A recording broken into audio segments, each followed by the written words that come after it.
Here we have one of the most memorable quotes from the original trilogy on this very nice printed tile next to a very nice Star Wars printed tile. And as you can see, there's plenty of leaves and foliage on the ground, all making it somewhat forested, even though it looked much more forested in the movie.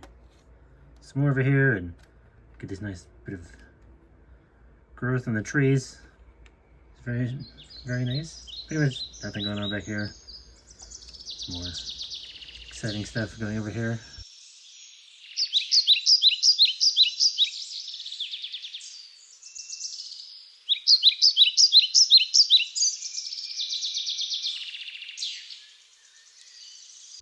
Today we're going to look at set number 76284, Green Goblin construction figure. Here we have the front of the box with our Green Man himself flying on his little hoverboard. Some Spider-Man in the corners. All very exciting. Here we have the bottom of the box with their lucky numbers and lottery numbers and recycling reminders, legal information. Here we have the side of the box dedicated to two giant logos. The top of the box with more legal information and giant green goblin face. Here we have the other side with some more lucky numbers and apps and some scratches on the box and very small warning about small parts. We have the back of the box showing off close-up of the little hoverboard and how to stick them on there. All very exciting stuff. Spider-Man logo. The rest of the box is just another exciting pose of this figure. Now, let's go put this thing together.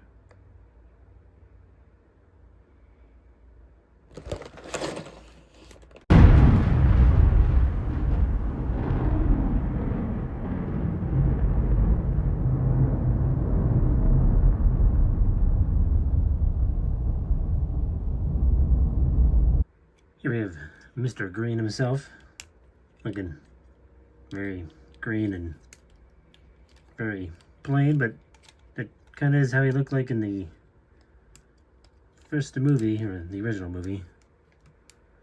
So yeah, there's not much excitement about him. He's mostly green and a little bit of a dark green in there, and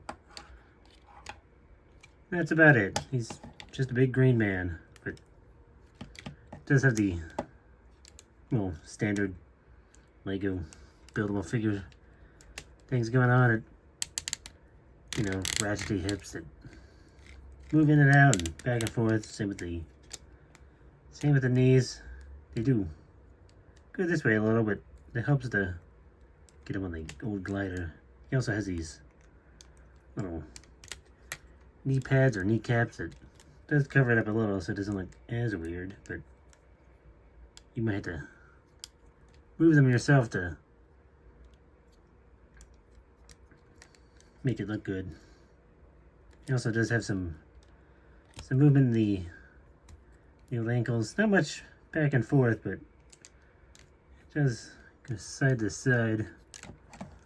And up here, his head tends to flop about, but there's not much you can do about that.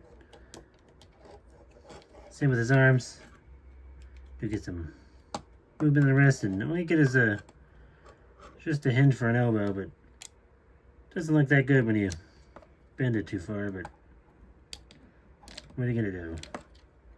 Same with these shoulders, which do look a little low compared to the rest of the body, but they, as a standard, can move pretty much anywhere. He also has these shoulder pads, which do cover up the shoulders to make it look good here, but if you get too crazy with it, it's gonna look not good. It does have a bit of a twist in the old mid-section, but that's about it. He does have these ears that fall off, but you can put it back on. It does have this nice printed face piece, very nice golden teeth and eyes, but his head does sort of flop about. Is just that one little ball joint there, and he does have a bit of a chin here. Just a little extra little piece they added on, which does work, but it does sort of get in the way of him turning his head. But unless he goes like this, then he can turn his head. Does have a very nice protrusion from the back. It's very similar to what we saw in the movie.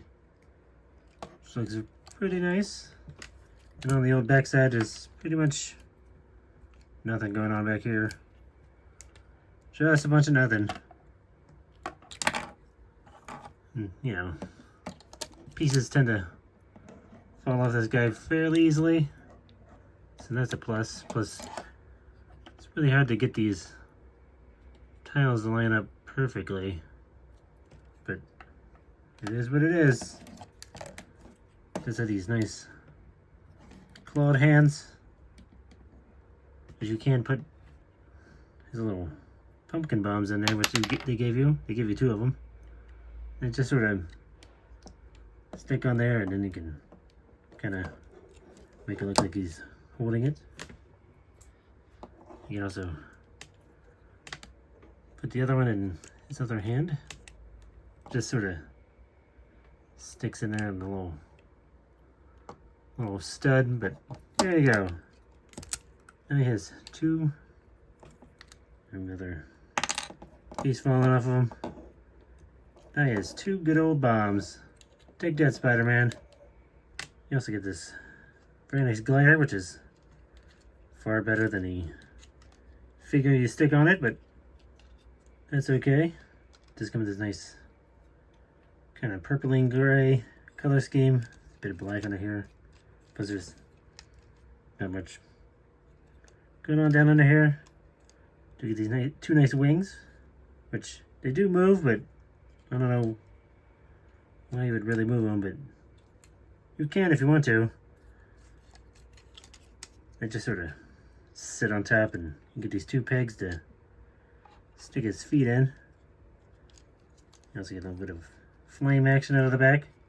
Make it look like he's going real fast. These very nice sword pieces. He uses his little sharp pieces that stick out the front of the movie. You get this nice little printed fan piece there. That's about it. It's a pretty good glider. You know, it does what it's supposed to do. Then, assuming he's cooperating, you can take your old goblin and stick his feet in here in these center pegs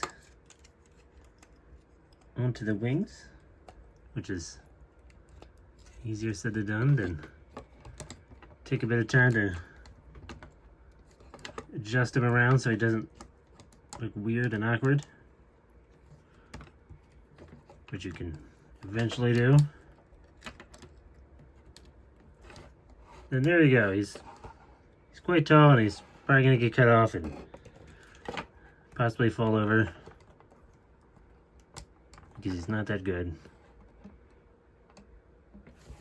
So yeah, there you go. This set's not that good. Don't get it. Unless you get it super cheap. But yeah, don't waste your money.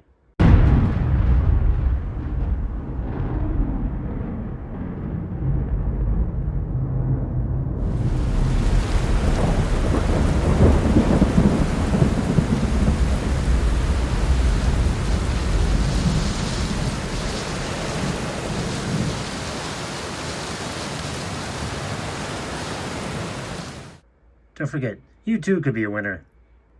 Congratulations, you did it. You built the Green Goblin.